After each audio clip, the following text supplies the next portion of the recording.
Good afternoon, everyone. Welcome to our Facebook Live session. I am Dr. Snehal Maske from SL Raheja Hospital, a Fortis associate. I work in medical services team. Today is a Purple Day, which is a Epilepsy Awareness Day. So we are here to spread some awareness and clear doubts about epilepsy and seizures. So today we have Dr. Sreelakshmi ma'am with us, who is a consultant neurologist and epileptologist who is practicing for over 8 years. So today we have with us Dr. Sreelakshmi ma'am.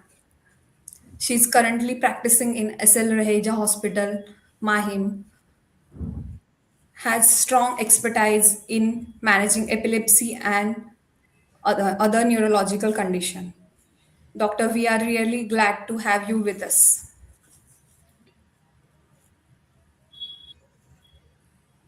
Over to you, ma'am. Hi, hi, Dr. Sneha. Thank you so Hello. much for this thing. So today is in Purple Day, which is a day for epilepsy awareness. So we will be discussing on epilepsy, what is epilepsy, what is a seizure, and things associated with that, and we'll try to break the myths associated with that condition. Yeah, ma'am. So can we begin? Yes. So our first question is, what is difference between seizure and epilepsy? So, Dr. Snehal, seizure is a single event. It is caused, so as you know, it is seizure is also known as convulsion, or in layman term, it is a fit in which there is jerking of the body, shaking, and frothing from the mouth, etc. So seizures can happen due to various reasons. It can happen due to low sodium, low blood glucose, or any if there's a brain tumor, etc. But when you epilepsy is a condition of the brain wherein the brain can cause recurrent unprovoked seizures. So just because you have had a one seizure due to low sodium, low glucose doesn't mean that you are having an epilepsy. So epilepsy is a disorder of the brain. So that is different. Okay, ma'am. That's clear now. So our second question is, can seizure happen without shaking movements? Yes, of course. So that's a very important question, Dr. Snehal. So when we talk about seizures, we all think that it is a condition wherein patients will have stiffness of the body, jerking, falling down, tongue bite, urine. The patient might pass urine and motions without their awareness, etc. But what we should all know is that not all seizures are like that. They can just manifest as behavioral arrest, staring spells, episodes of confusion, sometimes lip smacking, weird hand movements, or some weird sensations, even, or a weird feeling. These are all can be fits, like a minor fit. So not all seizures come like a big one, like a generalized seizures. So it is these minor seizures are often missed, and there is a delay in diagnosis. So this is very important for people to know about these kind of fits as well. Okay, understood, ma'am. Our next question is, what are the causes of epilepsy? So epilepsy has various causes. Number one, it could be head injury. Okay, the head injury. So basically, the brain is like a mass of full of wires. It's something like wires, and there is something like the signals are like electricity, which is electrical signals are passing through that. If there is any damage to the wiring of the brain, it can cause epilepsy. Epilepsy means there's an abnormal electrical activity in the brain. So anything that damages the brain in any way can cause epilepsy. For example, if there's a head injury, brain tumors, stroke, it could also be due to some mass in the brain or any infections in the brain. They all can lead to seizures. Sometimes there are genetic causes that can lead to epilepsy. There are a lot of people in whom the cause of epilepsy is not even identified as well. Okay, got it, ma'am. What should we do and what should we not do during seizure? Yeah, that is so. There, the understanding the first state of epilepsy of a seizure is very important for public. So when somebody gets a seizure, the first thing what we should do is move the person to a safe location. If a patient is falling on road, move him to a safer location so that he or she does not sustain further injury. remove the tight clothing if they have any, put them to the side so that they do not aspirate the secretions into their lungs, and do not restrain them. Do not try to put anything forcefully. Do not put any spoon or something into their mouth. Most of the seizures within abate by itself in 1 or 2 minutes, so you do not have to do anything there. If a seizure continues for more than 5 minutes or there are recurrent seizures, you have to call the emergency response team immediately. Right, ma'am. That is important. When the seizure becomes a emergency, medical emergency. So again, the emergency in a seizure is known as status epilepticus. If there is a seizure which is going more than 5 minutes, that is an emergency. If seizures occur continuously, recurrent seizures occur continuously, that makes it an emergency. Or any first seizure is an emergency because you do not know what we are dealing with. Right. Right, ma'am. Can epilepsy be completely cured? Cure is a big word, Dr. Snehal, before we tell about it. The cure of epilepsy depends upon the type of epilepsy that we are treating. So, there are different kind of epilepsy. It's some epilepsies are childhood epilepsies, which the people outgrow those epilepsy as they grow older. So they do not get epilepsy later in life. A lot of children who have had seizures or epilepsy in their childhood may outgrow the condition later in life without even, they might not even need medications later in life. So that is one kind of epilepsy. But there are other kind of epilepsies which are like there is a tendency of the brain to throw seizures. So there it might persist lifelong. You might need a minimum amount of medication to control the seizures. Then, of course, if you are having a brain tumor or anything, as long as the scar is there or the lesion is there, a tumor is there, you are going to have epilepsy.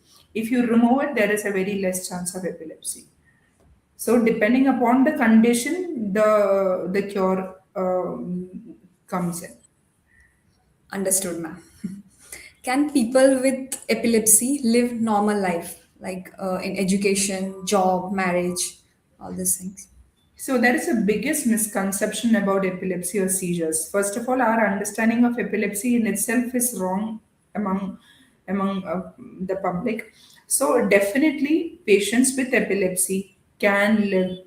They can study, they can work, they can marry, and most of them can lead a normal, productive life, except that they might need a small dose of medication.